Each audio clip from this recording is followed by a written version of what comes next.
All right, guys, good evening. It's Dr. Banks here again. Very quickly, I will be talking about the concept of supply, demand, and order blocks. Okay, this is supposed to be the first video on the concept of supply, demand, and order blocks that I'll be sending out to you guys. Okay, there's supposed to be an order video after this one that talks about how to differentiate the supply and demand from the order blocks and why some order blocks do not give the actual reaction we expect of them, and then how to choose the right order blocks.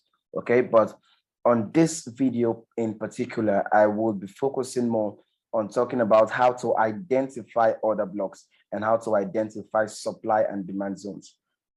Okay, so in plain text, I said a demand zone or a demand is an area where tons of institutional bullish orders reside. Tons of institutional bullish orders reside. When I say institutional bullish orders, I am not talking from the perspective of a synthetic index trader. I am talking from the perspective of an institutional trader, okay? And then once we talk about Forex, we understand that Forex is being traded by institutions, by banks, by large holders, by what have you, the institutions that cause the heavy movements inside of price, okay? So when I say institutions, I'm talking about actual Forex. But then the same concept is applicable to crypto, is applicable to synthetic index, is applicable to anything that has money in circulation within it, okay? So an area where tons of institutional bullish orders reside. Emphasis on bullish orders when it comes to demand. Emphasis on bullish orders when it comes to demand, okay? Usually around the base of a strong low in an uptrend, most times housing a bullish order block or IFC or SC. So it means that our order block most times are inside of the demand zone. Okay, I will explain what order blocks are as we make progress. And then if you have eyes on your screen, you should have been able to read that up already. Okay, IFC simply means institutional funded candle. Institutional funded candle. Why SC means sponsorship candle or sponsored candles. These are other names for an order block, okay? These are other names. Both IFCs and FCs are other names for an order block, okay? So supply is an area where tons of institutional bearish orders. So while we are concerned about bullish orders for demand, we are concerned about bearish orders for supply, okay? Are areas where tons of institutional bearish orders reside, usually around the peak of a strong high. I'll explain all of that in illustration.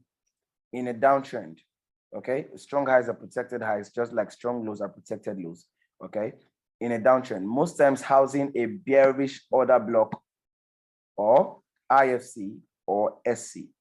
Why order blocks are a specific or particular bullish or bearish candle which has the actual institutional orders within it. So when I said institutional funded candle, okay, that particular candle inside of the zone is funded. It is what has the orders. It is what has the bulk of the orders pending for institutions. Okay, if the institutions are supposed to open 1 million lots or 1 million orders for a particular 1.6 million for a particular pair or whatever they're trading, that particular candle, that particular funded candle or sponsorship candle or order block, that particular order block is the funded candle that has the fund. That is where the money is. It is the big boy. It is the big boy in the trend. It is the big boy among every other candles, okay? So it resides in the supply or demand, okay? So order blocks are a particular or specific bullish or bearish candle which has the actual institutional order within it. It can be bullish or bearish. Another way, all right, so let's get on the chart. Okay, I'll give you illustrations very quickly and then we'll jump on the charts. I'll explain demand, okay? So we have this for an uptrend, right?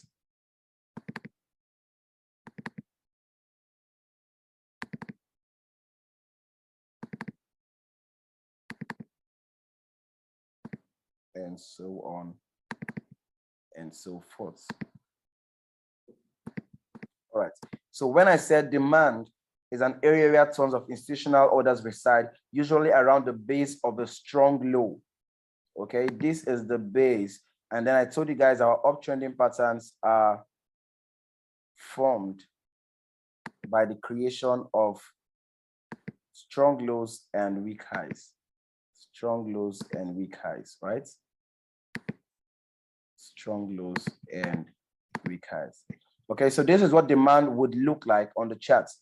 The base of a strong low, the base of a strong low, the base of a strong low. Okay, so price taps into it and then pushes upward. Do not forget bullish orders, bullish orders. The idea of a bullish order is to cause price to move to the upside. Okay, so price returns into it and push upwards, return into it and push upwards, mitigates it and push upwards, as the case may be. Why? Your supply is the direct opposite of your demand. Okay, supply is a direct opposite of demand.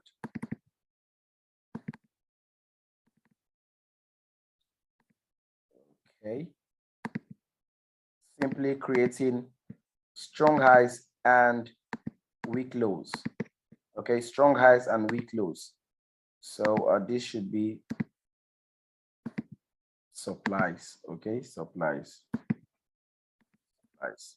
All right, so this is what supply looks like on a trend, and this is what demand looks like on a trend. Do not forget keyword, we have tons of institutional bullish orders reside, usually around the base of a strong low in an uptrend, and supply bearish orders, right, in a downtrend, the strong highs. Now, I said the order blocks are a particular candle, could be bullish or bearish, okay, that is housed inside the demand or supply, the actual candle that is funded to enforce price to move in a certain direction. Okay, so let's have one candle inside of here.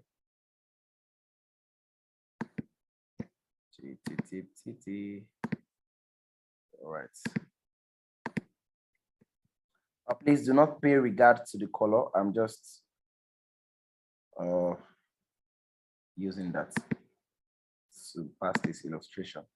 Okay, so the particular candle inside of here actually be demand candle, your order block rather. Okay, so very quickly we will jump on the charts and then I'll try to explain what I have said here on the charts. It will make lots more sense considering a few things I would like to make mention to. Okay, so let's get on the time. I want to be sure I am audible enough. All right, great. I think I am actually audible enough. Great. All right, so I'll be sending a video. I had recorded a video prior to this. I would send both of them together. And then I talked about this level, okay? Now, this is the base of this price action we have here, okay? Because like I said, it is at the base of a what? Of a strong low. It is at the base of a strong low, okay? This is actually a strong low because it took out this high. Let me zoom in a bit for you guys.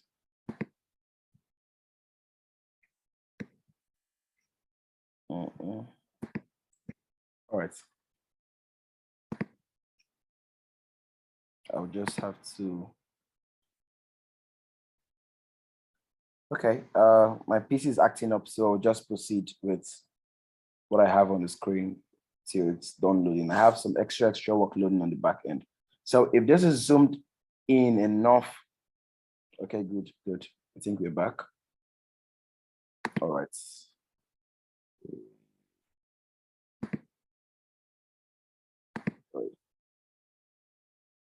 All right, guys. So this is actually a strong low because it took out this high. Okay, it took out this high at this point here, right? This was our low, right? All right, so automatically this becomes our order block. Okay, now the three criteria of knowing an actual or valuable demand or supply level or order block in a demand or supply level. Number one, it has to be able to break an old low or violate an old low. Or okay, let's say number one, it took out liquidity. That should not be number one. That should even be the second, okay? Firstly, it has to be in line with the order flow. Firstly, it has to be in line with the order flow. Number two, it has to be able to take out liquidity. Okay, it has to be able to take out liquidity. This was actually liquidity on old highs here, previous highs that we are taking out, or weak highs that we are taking out because of this strong low, right? And then number three, it has an inefficiency or imbalance after it. It's also the third confluence to know a vital order block. Order blocks with an inefficiency or fair value gap or imbalance, whatever you choose to call it. So number one is in line with order flow. Number two, it actually took out previous liquidity. Okay, and then number three, it has an inefficiency or imbalance before it. Okay, those are the three keys or tricks to knowing a vital order block. Okay, let me just get this back to normal screen setup so we can play. All right, let's play. Now, when I said base, step index, like I said, has been on an all-time low. I will make actual, okay, I actually did justice to demystifying what actually happened here on the next video that I'll be coming with this, so I would not want to go through that. I'm just pointing out the order block for you, and then I see how price reacts to it. You'll get details on the other video, okay? But then, like I said, I'm just pointing out those details to you. All right, great. So this is actually a nice one for a downtrend, okay? So like I said, supply levels reside at old highs or strong highs. Supply level resides at strong highs in a downtrending movement, okay?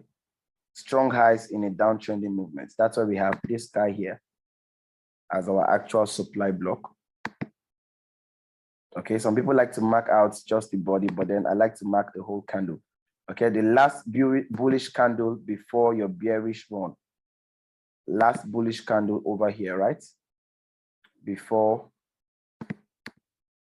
last bullish candle over here before your bearish one. Okay, your bearish one is the bearish move to the downside.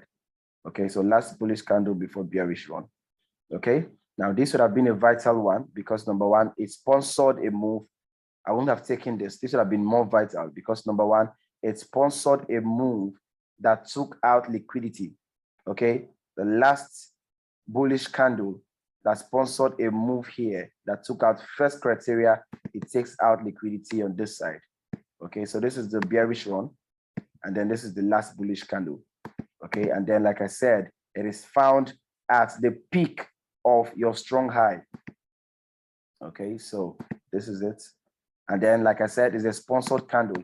It's an IFC. That is where the bulk of the sell orders are residing. So when price traded into it, we had this reaction to the downside, which automatically makes this one, this new one, okay, this new one, also a sponsored candle or an order block, okay, or a demand or a supply block, rather, so to say, because again, it had taken out liquidity on this level, right? And then we have this move to the downside.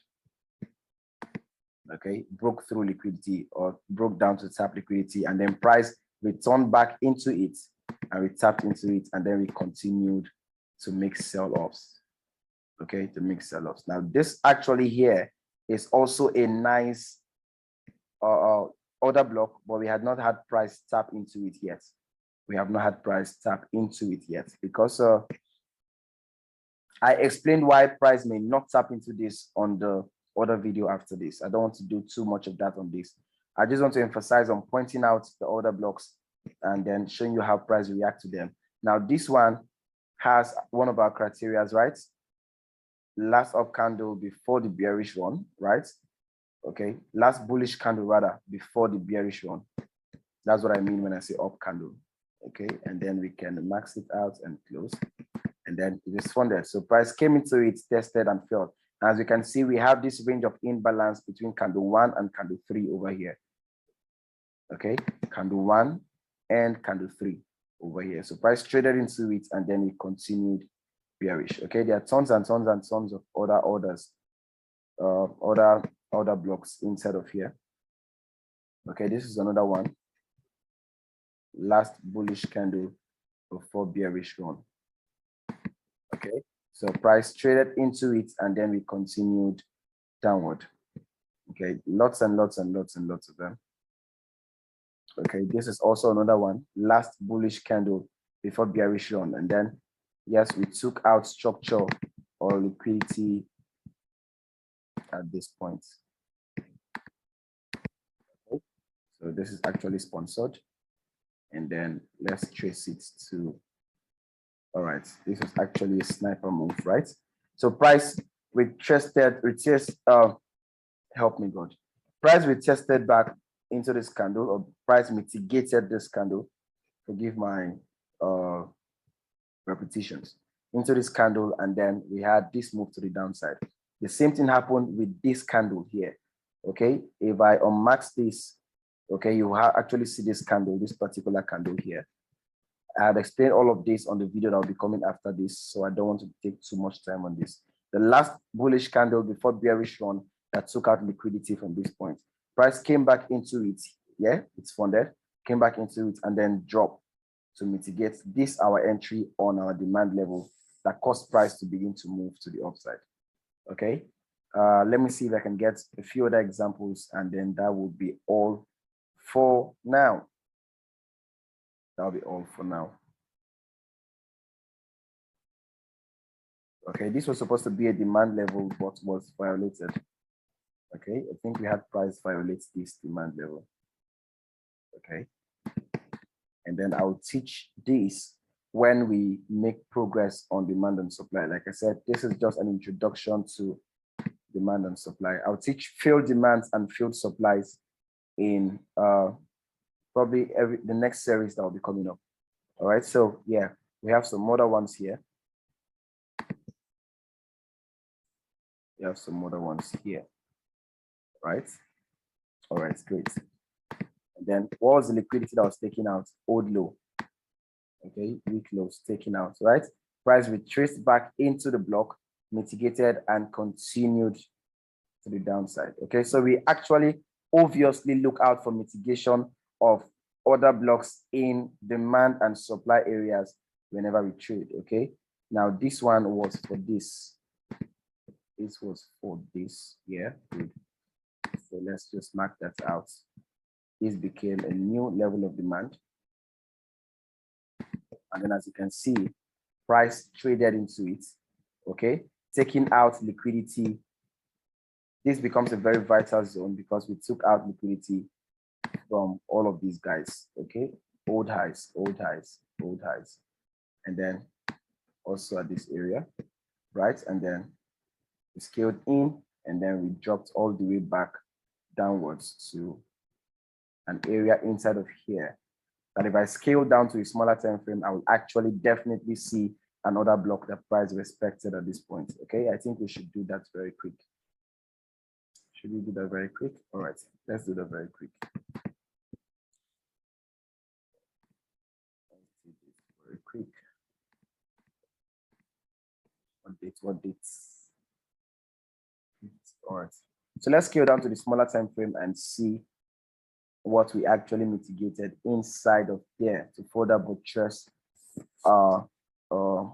explanation of demand and supply. I can't see it here, so let's go to 2 minutes. It definitely has to be there.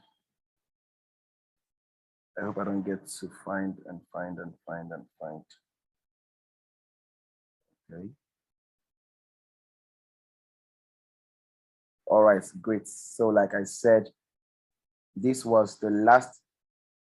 This whole candle itself is actually another block, okay? But then when I teach about the different kinds of other blocks, I will talk about the engulfed block and then the mitigation block or the breaker block, okay? I'll take our time to explain that. So this block was actually a mitigation of this block. right? The last bullish candle, right? The last bullish candle before taking out liquidity to the upside, right? Old lows, and then came back, retested, and continued all the way up because this was sponsored. So what happened the next time price came into it? Price came into it and then we tested it, right? And continued all the way up. And I think by so doing, creating a new order block also at this point that should be used as our sponsored candle. Yeah, and that was it. So price came back here at this point to mitigate this block and then continue to the upside. Okay, why was this valid? It took out liquidity. Okay, it took out liquidity from all of these lows, all of these highs, rather old highs, right? So it broke through and then came back to mitigate it and continue to the upside.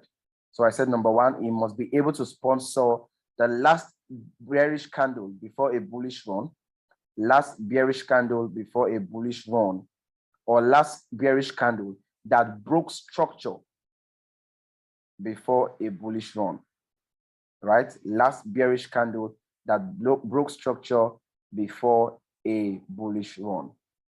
So that's what happened here. That is your positive order block or your bullish order block. And we have price react nicely to the upside and so on and so forth. Okay, let's take a look at one more example, should we?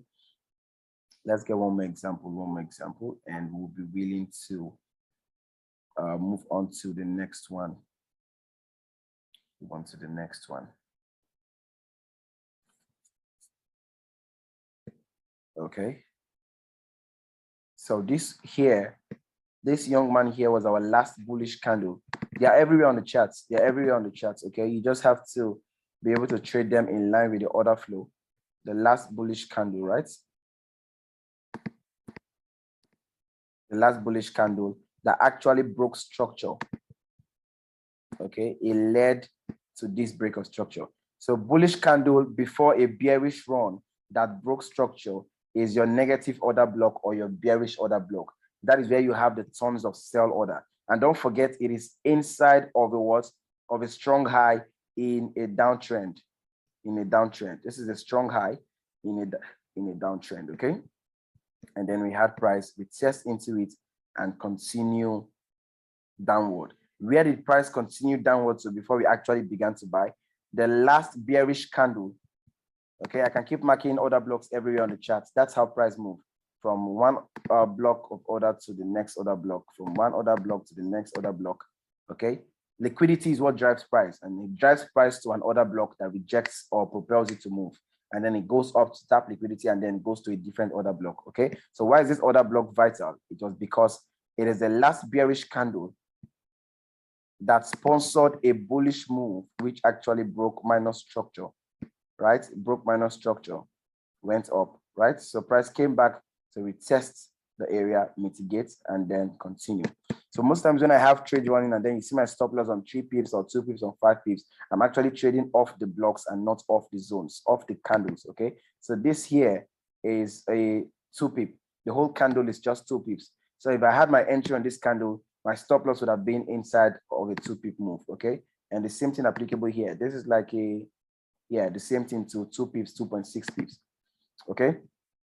Now this is another order block, okay? But then as we make progress, it broke structure, last bullish candle that was left mitigated because this guy has been mitigated. Price went back up at this point to test this before creating this, okay? This was yet to be mitigated, right? Because we had broken this level here as intense and broken this as minor BOS, okay? MBOS, okay? So this guy automatically became our funded candle, this guy, this last bullish candle, okay? And then price wicked into it and then continued to go bearish, okay? Which automatically makes this new guy the last bullish candle that broke this structure. This guy here is the last bullish candle, last up move that led to a downtrend that led to a bearish move that broke structure. Because if I say downtrend, now most of you will begin to look for actual trends. Okay, so we have price, we trace into it, we test, and then drop. This is actually a nice entry. Number one confirmation was that we took out liquidity on this side.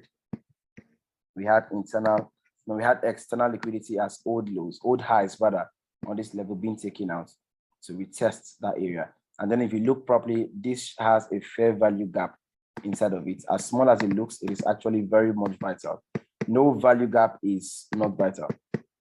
Every fair value gap is vital. Just the distance between this and this. Great. So as you can see, price came and then wicked into this and then continued to move. So the fair value gap also served as an entry to what we have inside of here, and then we continued to move to the downside. Okay, now hence this becomes a new order block. Why is this candle a new order block?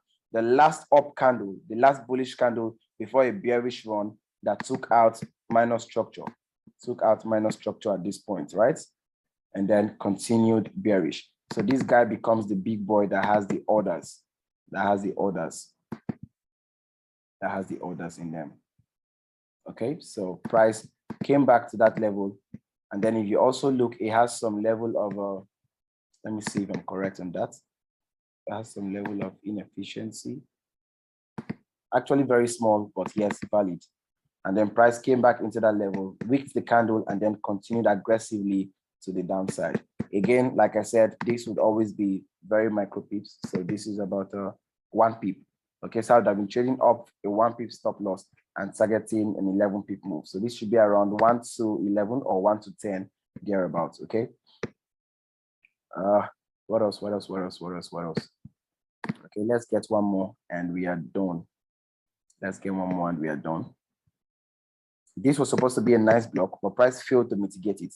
I would have had eyes on this level, but yes, price failed to mitigate it. So that failed.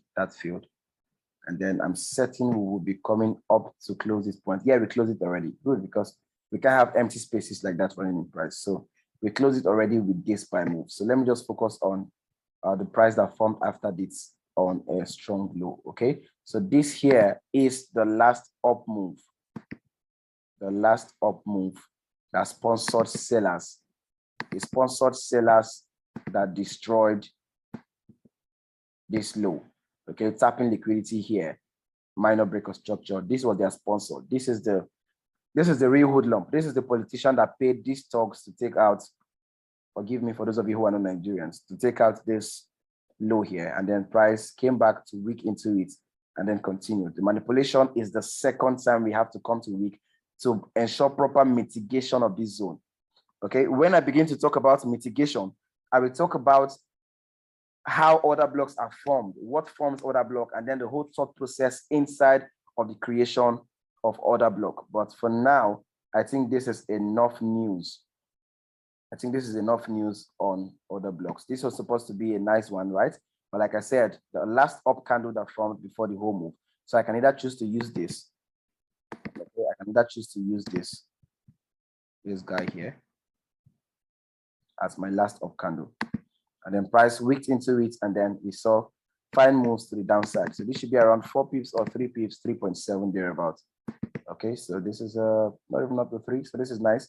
Yeah, 3 pips, 3.1 pip stop loss, and then take profit should have been around 9 pips thereabouts. So this should have been amazing 1 to 4, 1 to 3, 1 to 3 or 1 to 4, as the case may be.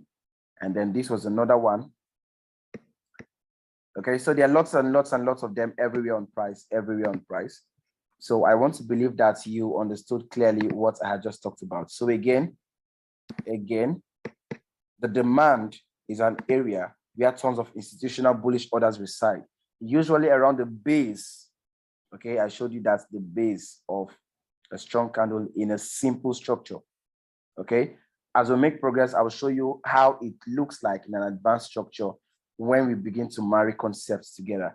And then the supply is a bearish, where bearish orders reside, usually around the peak of a strong high in a downtrend. Okay, most times houses an order block, which I've just explained, and I've explained what order blocks are. So I want to believe you would easily assimilate this and then run with it. Okay, run with it. All right, if I'm not mistaken or if I'm not forgetting any other thing, that should be all on the introduction to the concept of supply, demand, and order blocks, part 1. Part 2 will be coming up within the weekend, probably, or hopefully next week, where we'll talk about the different types of order blocks, okay? And then we talked about We'll talk about order blocks inside of a complex structure and how we should react to order blocks, as well as criteria to choosing the right order blocks, as well as knowing why some order blocks fail and some order blocks work effectively. So guys, thank you very much. I hope you have a nice evening. My name is Dr. Banks.